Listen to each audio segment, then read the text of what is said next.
Hey y'all, this is Pam, and today I'm going to make for y'all a recipe that I got from an old friend of my mom, and she called it rice cooker jambalaya. I kind of call it like cabbage dressing or something. Basically it's ground meat and a cabbage and like a jambalaya, but it's got ground meat, rice, and shredded cabbage, beef broth, Rotel tomatoes, onions, bell peppers, canned mushrooms, a stick of butter, and a bit of jalapeno, which you can leave out if you choose to. So far right now, I just put my big old 8-quart. Normally, I cook this in a regular rice cooker, but I'm at my mom's still, and she doesn't have a big enough rice cooker. So I had my 8-quart Instant Pot, and that's a bit big for this. You don't need one this big. A 6-quart would be fine. But this is what I have, and I have my 3-quart, which is too small. So this is what I did. I put it on the stove. Yeah, I could saute it on the Instant Pot base, but it's easier for me to film at the stove right here. So you brown your ground beef, and then the rest is just literally dumped in, and then you turn it on like a rice cooker. So I'm going to use the rice function, but that's all you do. And I started browning the ground meat because I figured you pretty much know how to brown ground meat. Most people, and you don't need to watch the whole tedious little process, which is not tedious. It only takes about 5 minutes. But I just browned the ground meat on the stove using my Instant Pot. And like I said, it can be done in a rice cooker very easily. That's what I've always made it in. But we're gonna try it on the rice cooker function of my Instant Pot today. Okay, so it says brown the ground beef and drain, which I'm not going to do, but you can drain yours if you want. And 2 cups of raw rice that you wash and drain. And then you literally mix all the ingredients together and turn it on to cook as you cook rice. So I got my ground beef here, and what I'm going to do is I'm going to add my onions and bell peppers and let them just mine were frozen. So, well, some were frozen and some weren't, because most of the time I do this. I don't know if you can see. Yeah.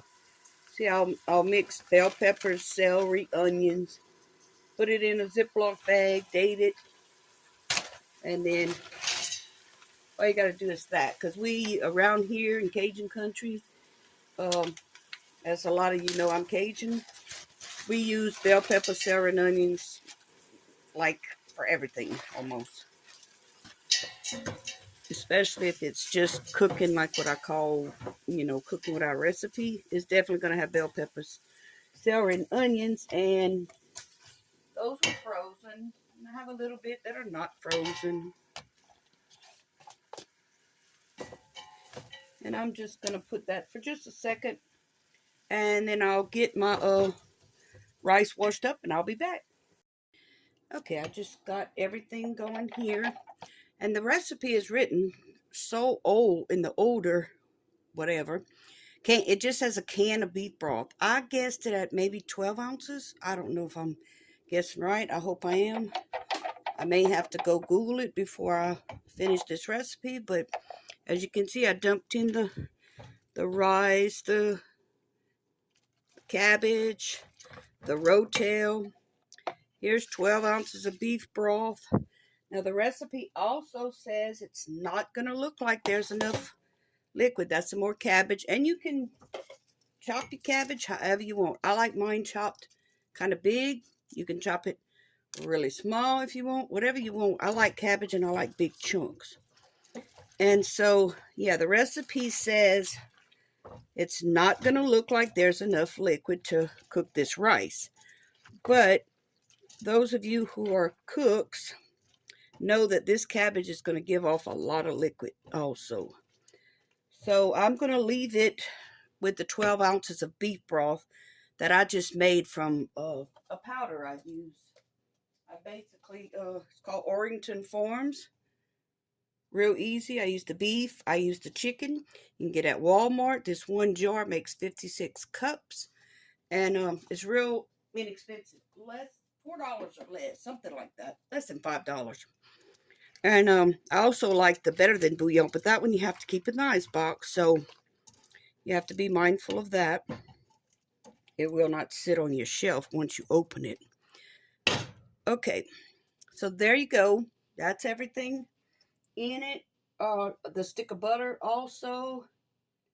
Oh, I gotta go get my can of mushrooms. I'll be back.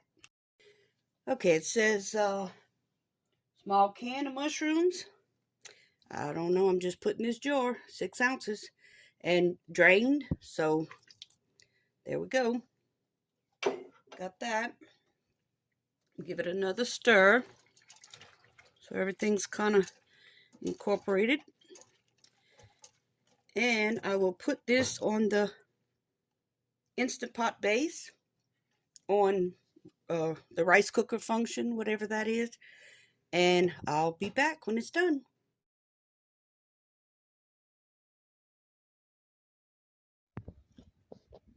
Okay, guys, this is what it turned out to be. It is delicious because I tasted it. And the only thing I'm going to say is I do not recommend doing it in the Instant Pot. It did work, but yeah, I've never cooked rice in my Instant Pot because we all have rice cookers. But it did work because I needed the larger quantity size.